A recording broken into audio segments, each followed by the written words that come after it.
Media మిత్రులందరికీ మరి joint action committee Telangana Andhra Pradesh బాధ్యులకు అందరికీ సలాములు. విషయము వక్ఫ్ బిల్ ఏదైతే గత పార్లమెంట్ సెషన్లో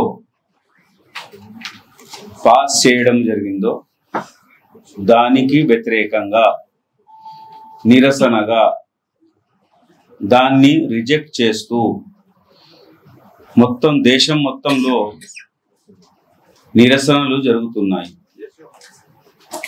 ఇందులో కేవలము ముస్లింసే కాదు, ముస్లిమేతర కమ్యూనిటీలు కూడా. ఒక సామెత ఉంది మన దగ్గర,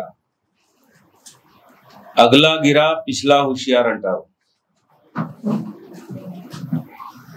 ముస్లిం కమ్యూనిటీ గతిని చూసి అన్ని కమ్యూనిటీలు కూడా భయభ్రాంతుల్లో ఉన్నారు. రేపు ఎవరిపైన ఈ కేంద్ర ప్రభుత్వం చేయిస్తుందోనని.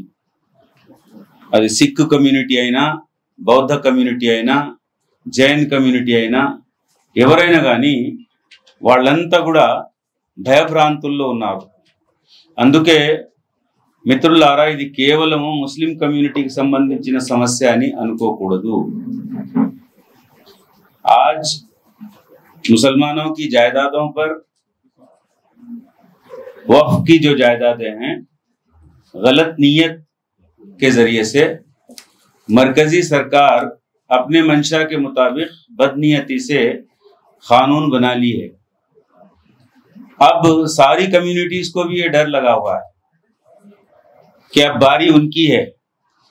खैर, हम बनाने से पहले से लेकर ये बिल पास होने के बाद भी मुसलसिल हमारा जो రెస్పాన్సిబిలిటీ हमारी होती है, పౌరులుగా, ఈ దేశ పౌరులుగా, బాధ్యతతో ఉన్నటువంటి పౌరులుగా తప్పనిసరిగా ఇందులో ఉన్నటువంటి లోతుపాతులను, తప్పొప్పులను కేంద్ర ప్రభుత్వానికి, పార్లమెంట్కు, మరి తగిన ఉద్యోగులకు, అధికారులకు అందరికీ తెలియజేయడం జరుగుతుంది. బహుశా మీకంటే ఎక్కువ నాకు తెలియదు, నాకంటే ఎక్కువ మీకే తెలుసు దీని విషయంలో. జేపీసీ ఎప్పుడైతే ఫామ్ అయిందో, జేపీసీ స్వయంగా ప్రజల్లోకి ఈ విషయాన్ని పెట్టింది. ప్రజల యొక్క సజెషన్స్ ఏంటియో తేల్చుకున్నది. అందులో కోట్లాది ముస్లిం కమ్యూనిటీ నుండి కోట్లాది మంది తమ యొక్క సజెషన్స్ను సెంట్రల్ గవర్నమెంట్కు, జేపీసీకి ఇచ్చారు. జేపీసీ ద్వారా పార్లమెంట్ ముందు అది పెట్టకుండా దానికి వ్యతిరేకంగా వారు ఏదైతే ఆలోచించుకున్నారో ఆ విషయాల్ని మళ్ళీ మళ్ళీ పార్లమెంట్లో చెప్పడం మొదలుపెట్టింది కిరణ్ రిజిజు గారు. అయితే దానికి వ్యతిరేకంగా అనేక విధమైనటువంటి నిరసనలను తెలపడము, శాంతియుతంగా రిప్రజెంట్ ఇవ్వడము ఈనాటికి జరుగుతున్నది, ఇక ముందు కూడా జరుగుతూ ఉంటుంది. ముఖ్యంగా మన హైదరాబాద్లో ఈ రెండు రాష్ట్రాలకు సంబంధించినటువంటి జాక్ ఏదైతే ఉందో, అది ఈ ప్రోగ్రాం తీసుకోవడానికి పోలీస్ పర్మిషన్ కొరకు వెళ్తుంటే ఎప్పుడైతే డేట్ ఇస్తున్నారో అప్పుడు మళ్ళీ మార్చేస్తున్నారు. దాన్ని ఏదో ఒక విషయం వస్తుంది, అప్పుడు ఏదో ఒక కాజ్ వస్తుంది, దాన్ని తీసుకొని.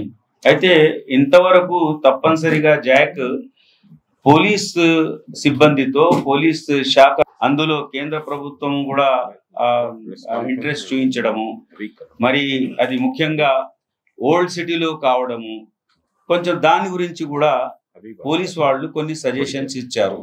అయితే చేంజెస్ ఏమేమి అవుతాయో ఏం లేదో, ముఖ్యంగా ప్రజల్లో అయితే అతిగా దీని గురించి అతి త్వరలో మనవంతు ఒక పని ఇక్కడ మార్చ్ తెలంగాణ ప్రాంతంలో, తెలంగాణ ఆంధ్ర ప్రాంతం నుండి మార్చ్ చేయాలని హైదరాబాద్లో ఏ విధంగా అయితే మిలియన్ మార్చ్ జరిగిందో ఇంతకు పూర్వము, ఆ విధంగానే దానికంటే ఇంకా సంఖ్యలో పాల్గొనేటటువంటి అవకాశాలు మెండుగా ఉన్నాయి.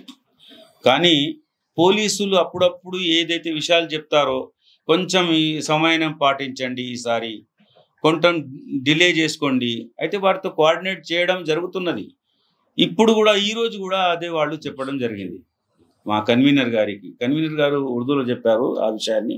కాబట్టి మీ వరకు తీసుకురావడానికి ముఖ్యంగా దీన్ని ప్రస్తావన చేస్తున్నాను నేను. అయితే ఇప్పుడు కూడా ఈనాడు కూడా ఏ డేట్ అయితే ఇవ్వడం జరిగిందో 24 ఇవ్వడం జరిగింది మార్చ్ కొరకు. స్థలం ఏమో చార్మినార్కు మార్చింది, ధర్నా చౌక్ దాన్ని కాకుండా చార్మినార్కు మార్చింది. అది కూడా ఒప్పుకోవడం జరిగింది. అయితే అక్కడ జరిగినటువంటి సంఘటన ఏదైతే ఉన్నదో దాని గురించి మళ్ళీ ఇంకా ఏదో మొత్తానికి చెప్పడం జరిగింది, మీరంతా విన్నారు అది. కాబట్టి నేను ముఖ్యంగా వారితో కూడా విన్నపము, అటు పోలీస్ శాఖతో కూడా విన్నపము, చాలా సునాయాసితమైనటువంటి విషయం ఇది. కాబట్టి ఏదో జరిగిపోయింది కదా, నేను చెప్పేశాను కదా, మా డిపార్ట్మెంట్ పని అయిపోయింది కదా అని ఎవరి చేతులు వాళ్ళు ముడుచుకొని ఉంటే బహుశా మిస్అండర్స్టాండింగ్స్ రావచ్చు, సరి అయిన కమ్యూనికేషన్ ప్రజల వరకు పోకపోవచ్చు. మరి అది పోనప్పుడు మరి విభేదాలు రావచ్చు. కాబట్టి పోలీస్ శాఖ మినిట్ టు మినిట్ డెవలప్మెంట్స్ ఏంటివో కన్వీనర్తోని వాళ్ళ కమిటీ ఉంది, అన్ని సంఘాలు కలిసి కమిటీ ఉంది, 100 సంఘాలు ఉన్నాయి ఇందులో, వాళ్ళంతా కలిసి కమిటీ ఉంది.